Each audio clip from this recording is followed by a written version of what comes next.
अस्सलामुअलैकुम दोस्तों, उम्मीद है कि आप सब खैरियत से होंगे। आप सबको रिसर्च ग्राफी के यूट्यूब चैनल पर खुशामदीद कहता हूं।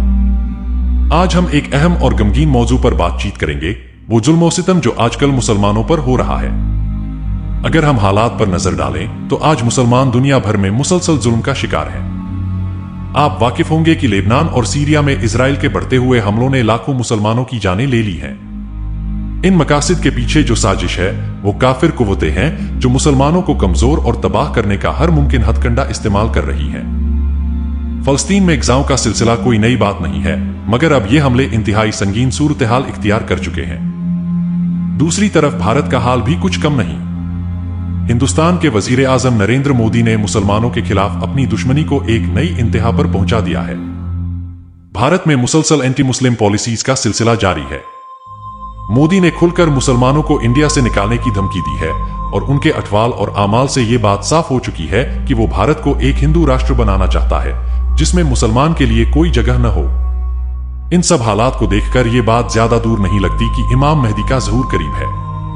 यकीनन अल्लाह ताला ने अपने आखिरी पैगंबरों के जरिए जो बशारतें दी थीं, वो सब हालात अब हमें नजर आ रही हैं। लेकिन सवाल यह है कि क्या मुसलमान इस इंतहाई हालत का मुकाबला करने के लिए तैयार हैं? आज का मुसलमान किस जहालत और गफलत में मुब्तला हो चुका है, ये देखकर अफसोस होता है। दोस्तों, आज हमारे लिए जरूरी है कि हम गफलत की नींद से बेदार हो जाएं। काफिरों ने हमेशा से मुसलमानों के खिलाफ साजिशें की हैं, लेकिन आज ये साजिशें ज्यादा खतरनाक और बुरे दर्जे की हैं।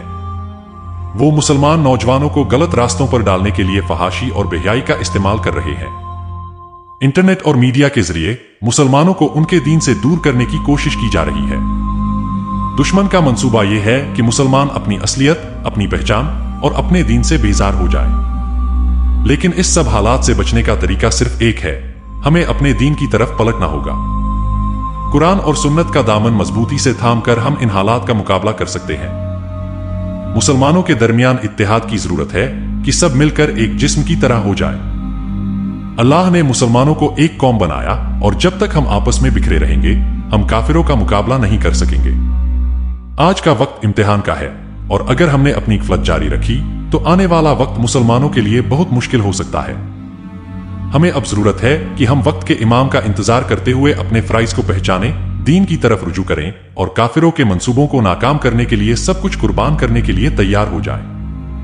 आज हम एक ऐसे दौर में जी रहे हैं जहां मुसलमानों का इत्तेहाद सबसे बड़ा मसला है। मुसलमान दुनिया में आज भी एक बड़ी कुव्वत हैं, लेकिन अफसोस के साथ कहना पड़ता है कि फिरकावरियत, सियासी मुखालफत और गैर जरूरी तनाजात ने हमें कमजोर कर दिया है। यही वजह है कि आज हमारी दुश्मन कुव्वतें हमें आसानी से नुकसान पहुंचा रही हैं। अगर मुसलमान फिरकों में तकसीम ना होते तो हमारी कुव्वत आज बिल्कुल मुख्तलिफ होती। शिया और सुन्नी इख्तिलाफ एक लंबी तारीख रखता है, मगर हमेशा याद रखना चाहिए कि इस्लाम एक है, हमारा नबी सब एक है और हमारी किताब कुरान एक है। इसलिए अगर हम इन फिरकी इख्तिलाफात को छोड़कर सिर्फ अपनी असली पहचान यानी मुसलमान पर कायम हो जाए तो दुश्मन हमें कभी कमजोर नहीं कर सकता। इसका सबसे बड़ा सबूत आज के हालात में देखा जा सकता है, जहां सऊदी अरब और ईरान, जो कि शिया सुन्नी तकसीम का मजहर समझे जाते थे, अब एक दूसरे के करीब आने की कोशिश कर रहे हैं। उनका यह कदम साबित करता है कि अगर अमन और इत्तेहाद की कोशिश की जाए तो लंबी तारीख के मसाइल भी हल हो सकते हैं। अगर मुस्लिम मुल्क एक हो जाए तो दुनिया की कोई ताकत हमें नुकसान नहीं पहुंचा सकती।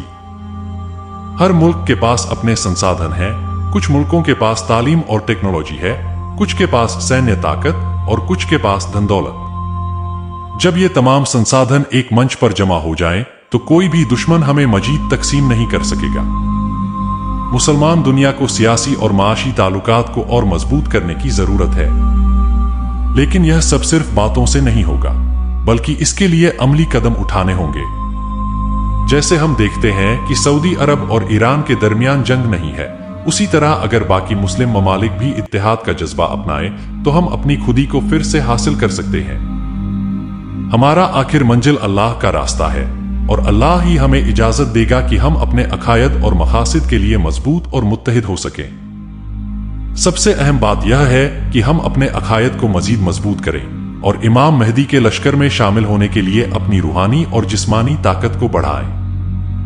सिर्फ इस इत्तेहाद के जरिए हम कुफ्र का मुकाबला कर सकते हैं और अपने लिए एक रोशन मुस्तकबिल बना सकते हैं। अल्लाह से दुआ है कि वह हमें ईमान पर मजबूत रखे, हमें हक और सच के रास्ते पर चलने की हिम्मत दे और हमें इमाम मेहदी के लश्कर में शामिल होने का शरफ अता फरमाए। आमीन।